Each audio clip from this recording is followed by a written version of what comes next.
여러분, 2023년 새로운 한 해가 밝았습니다. 우리 앞뒤좌우분들과 이렇게 인사하실까요? 새해 복 많이 받으세요. 새해 복 많이 받으세요. 새해 복 많이 받으세요. 우리 유치부도 새해 복 많이 받으시고, 유년부도 새해 복 많이 받으시고, 초등부도 새해 복 많이 받으시고, 청소년부도 새해 복 많이 받으시고, 영지교회에 속한 모든 하나님의 사람들이 2023년 한 해는 땅의 기름진 복과 하늘의 신령한 복으로 충만하시기를 주님의 이름으로 간절히 축원합니다. 여러분, 2023년 하나님께서 우리 공동체에 주신 약속의 말씀은 다시 일어나는 교회, 다시 일어서는 성도가 되자. 다시 일어나는 교회, 다시 일어서는 성도가 되자. 이게 2023년 하나님께서 우리 교회에 주시는 약속의 말씀입니다. 여러분, 오늘 본문에 보면 하나님께서 믿는 사람들에게 주시는 힘과 능력이 있어요. 하나님께서 믿음 있는 사람들에게 주시는 힘과 능력이 있는데, 그게 뭐냐면 다시 시작하는 힘, 다시 일어나는 능력, 다시 시작하는 힘, 다시 일어나는 능력을 믿음의 사람들에게 허락해 주셨다는 거죠. 그래서 여러분, 믿음의 사람들에게는 일생 살아가는 동안에 포기가 없고, 중단이 없고, 절망이 없고, 좌절이 없고, 실망이 없고, 낭망이 없는 것, 그게 믿음의 사람들에게 허락하시는 하나님의 힘과 능력이다 라고 말할 수가 있다는 것입니다. 여러분, 성경을 보다 보면 성경에 나오는 모든 하나님의 사람들은 인생의 문제를 만난 사람들이죠. 근데 그 모든 하나님의 사람들은 그 사람들이 만나는 인생의 문제 앞에서, 상황과 환경 앞에서, 어려움 앞에서 포기하거나 중단하거나 좌절하거나 절망하거나 낭망하거나 낙심하지 아니하고, 여러분, 문제는 여전히 있지만 다시 일어나, 다시 새롭게 시작한 사람이었음을 우리는 알 수 있습니다. 여러분, 창세기 26장에 보면 이삭이 그랄 목자들, 기근을 피해서 그 땅으로 가요. 근데 그 땅에 있었던 블레셋 사람들이 이삭을 시기하여 그의 아비 아브라함 때 팠던 우물을 싹 메꿔버려요. 넌 마시지 마, 넌 먹지 마. 그의 아비 아브라함 때 팠던 우물을 다 메꿔버려요. 여러분, 그때 이삭이 어떻게 했는지 아십니까? 아이고 큰일 났네, 아이고 망했네, 아이고 끝났네, 이러지 않았어요. 옆으로 가서 다시 우물을 팠어요. 근데 그놈들 걔네들이, 블레셋 사람들이 다시 와갖고 이 우물을 막았거든요. 2번, 3번 계속해서 그랬거든요. 여러분, 그럴 때마다 이삭은 끝났네, 틀렸네, 망했네라고 이야기하지 아니하고 그 옆으로 가서 끊임없이 우물을 팠고, 여러분, 그렇게 다시 시작하는, 다시 일어나는 이삭의 믿음을 보시고 하나님께서 파는 우물마다, 손대는 우물마다 물이 샘이 터져 오르게 하시는 은혜를 허락하여 주시고, 더 나아가 그의 지경을 넓히시는 르호봇의 복을 허락해 주셨다는 거죠. 여러분, 열왕기상 18장에 보면 엘리야 선지자가 바알과 아세라를 섬기는 거짓 선지자 850대 1로 맞짱을 뜨는 장면이 나와요. 여러분, 나 혼자서 850명과 싸우려면 얼마나 힘듭니까? 그들의 등 뒤에는 누가 있냐면 왕과 왕비가 있었고 세상의 모든 사람들이 있었어요. 근데 이 엘리야가 기도를 하는데 3년 6개월 동안 비 오지 않는 것을 불이 내려달라고 기도하고 3년 6개월 동안 비 오지 않게 해달라고 기도를 하는데, 여러분, 이 엘리야가 무릎 사이에 얼굴을 묻고 아무리 기도해도 조짐이 안 보여. 작은 구름 하나 떠오르지 않아요. 내가 이 정도 기도하면 조짐이 보여야 되는데, 작은 구름이라도 떠올라야 되는데, 여러분, 포기하고 절망할 만한 그 상황 속에서 이 엘리야가 뭐라고 이야기하냐면, 열왕기상 18장 그의 사환에게 이르되 7번까지 다시 가라. 야, 한 번 해서 안 됐어? 2번 가. 2번 해서 안 됐어? 3번 가. 3번 해서 안 됐어? 4번 가. 여러분, 7번이 의미하는 숫자가 무슨 의미인지를 아시죠? 하나님이 응답하실 때까지, 하나님이 역사하실 때까지, 하나님이 축복하실 때까지 다시 가라. 여러분, 그 상황과 문제 가운데서 포기하지 아니하고 다시 산 위에 올라가니까 저기서 작은 구름 하나가 퐁퐁퐁퐁퐁 올라와서 그 구름이 점점 가까우더니 3년 6개월 동안 하늘이 하늘 문을 닫고 비가 내리지 않았는데 이 엘리야의 다시 하는 기도, 다시 하는 무릎 꿇음, 이거를 통하여 하늘 문이 열리고 비가 내리는 여러분 기적을 경험하게 되었다라는 것입니다. 제가 2023년 말씀을 묵상하다가 창세기에서부터 요한계시록까지 다시 시작한 믿음의 사람들을 쭉 찾았어요. 성경에 나오는 모든 하나님의 사람들은 문제 앞에서 포기하지 아니하고 힘들고 어려워도 다시, 힘들고 어려워도 다시 하는 사람인데, 그 중에서 가장 많이 다시 시작하신 분이 누군지 아세요? 성경에 보면 예레미야, 호세야, 뭐 이런 사람들이 늘 다시 하는 사람, 바룩, 이런 사람들이 다시 하는 사람이었거든요. 근데 성경을 찾아보니까 가장 많이 다시 한 사람은 누구였느냐? 예수님이셨어요. 여러분 아시는 것처럼 예수님에게는 정적이 많았지요. 이 정적들이 어떻게 하든지 간에 예수님께서 공생의 사역을 하시는 동안에 방해하고 공작하고 오해하고 모함하고 하나님의 일을 못하게끔 늘 가슴 이 한켠이 꼼꼼하게 이 찜찜하게, 뭐 사람을 만나도 무엇을 해도 늘 반대하고 방해하는 세력들이 그렇게 많았어요. 근데 여러분 사복음서를 보세요.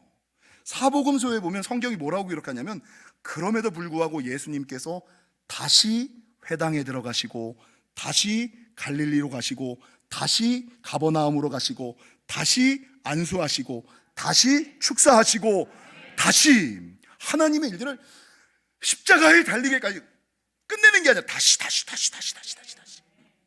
다시 예루살렘으로 들어가시고, 이 다시 하셨던 분이 우리 예수님이셨다는 거죠. 여러분 제가 예전에도 한번 드렸습니다만 왕눈이 신앙 아세요? 이게 제가 이 설교를, 나도 좀 늙은 사람인가 봐. 우리 교회 학교는 정말 미안해요. 1980년도에 한국에 제일 유행했던 애니메이션 가운데 개구리 왕눈이라고 있어요. 내가 이런 예화를 써야 되다니. 얘들아 미안하다. 개구리 왕눈이라는 애니메이션 만화 기억나십니까? 여러분 이 만화 영화의 내용이 무엇이냐면, 참 개구리였던 왕눈이가 무지개 연못으로 이사를 해요. 참 개구리였던 왕눈이가 무지개 연못으로, 청개구리였던 왕눈이가 무지개 동산으로 이사를 해요. 근데 이 무지개 연못에는 참개구리만 살아요. 그러니까 청개구리였던 왕눈이네 가족이 참개구리만 살던 무지개 연못으로 갔더니 여러분 얼마나 차별이 심했겠어요. 얼마나 학대가 심했겠어요. 저를 보면 딱 떠오르는 왕눈이를 가장 괴롭혔던 사람이 누구죠? 투투. 기억나시죠? 이 투투가 가재들 데려다가, 도룡뇽 데려다가 이 왕눈이를 계속 힘들고 어렵게 하는 거예요. 그래서 이 왕눈이가 포기하고 싶을 때, 그만두고 싶을 때, 청개구리들이 모여있는 그 연못으로 떠나고 싶을 때 항상 이 만화 영화에서 노래가 하나 나오죠. 무슨 노래가 나와요? 개구리 소년, 개구리 소년, 네가 울면 무지개 연못에 비가 온단다. 다 같이 비바람 몰아쳐도 이겨내고 7번 넘어져도 일어나라. 따다단딴. 울지 말고 일어나. 빰빠밤. 피리를 불어라. 빰빠밤. 필릴리 개굴개굴 필릴릴리 필릴리 개굴개굴 필릴릴리. 무지개 연못에 웃음꽃 핀. 부르고 나서도 내가 교회 학교 애들한테 미안하네. 우리들만 알지 유치부 유아부 이런 애들은 전혀 모르는 노래를 이렇게 오래 부르고 있었으니 미안하다 얘들아. 참 좋은 만화 영화였어요. 사랑하는 성도 여러분, 성도들도 신앙생활하고 인생 살아가다 보면 포기하고 싶고 그만두고 싶고 놓아버리고 싶을 때가 있어요. 그럴 때 하나님께서 믿음의 사람들에게 주셨던 유일한 힘과 능력, 다시 일어나는 힘, 다시 시작하는 능력, 이거를 믿음의 사람들에게 허락해 주셨음을 기억하시고, 고린도후서 1장 9절에 보면 어떤 말씀이 있냐면요, 우리는 우리 자신이 사형 선고를 받은 줄 알았으니 이는 우리로 자기를 의지하지 말고 오직 죽은 자를 다시 살리시는 하나님만 의지하게 하심이라. 그러니까 사도 바울은요, 사형 선고를 딱 받았는데 이 사형 선고를 받은 그 상황에서도 누구를 의지했어요? 하나님을 의지했어요. 여러분, 요나서 2장 4절에 요나가 물고기 뱃속에 빨려 들어가 가지고 이제 깜깜한 어둠 속에서 이젠 죽는구나, 이젠 끝났구나, 그 상황을 딱 맞닥뜨려요. 근데 이 요나의 탁월함은 성경이 뭐라고 기록하고 있느냐? 요나서 2장 4절, 내가 말하기를 내가 주의 목전에서 쫓겨났을지라도 다시 주의 성전을 바라보겠나이다. 여러분, 그 사람이 교회에서 쫓겨났어요. 큰일이잖아요. 대단한 일이잖아요. 엄청난 일이잖아요. 그러면 그 다음부터 대부분의 성도들이 뭐 어떤 반응을 보여요? 아예 안 간 말지. 아예 됐어, 뭐 교회가 한두 개야, 뭐 신이 종교가 한두 개야, 뭐 딴 거 믿으면 되지, 딴 교회 가면 되지. 근데 이 요나는 어떻게 했어요? 내가 주의 목전에서 쫓겨났을지라도 다시 주의 성전을 바라보겠나이다. 다시 주의 성전을 바라보는, 어떤 상황과 어떤 역경과 어떤 어려움이 있어도 다시 주님을 바라보고 다시 일어나는 것. 그래서 여러분, 스가랴 1장 17절에 보면 다시 일어나는 신앙, 다시 시작하는 자에게 어떤 은혜와 축복을 주시냐면요, 우리 스가랴 1장을 한번 찾아보실까요? 스가랴 1장, 학계 다음에 스가랴, 구약성경 1314면, 구약성경 1314면, 이건 합독하겠습니다. 구약성경 1314면 스가랴 1장 17절, 다시 일어나는 사람, 다시 시작하는 사람에게 하나님이 주시는 약속의 말씀은 이겁니다. 같이 읽겠습니다. 시작. 그가 다시 외쳐 이르기를 만군의 여호와의 말씀에 아멘. 여호와가 다시 시온을 위로하고 다시 예루살렘을 택하리라. 아멘.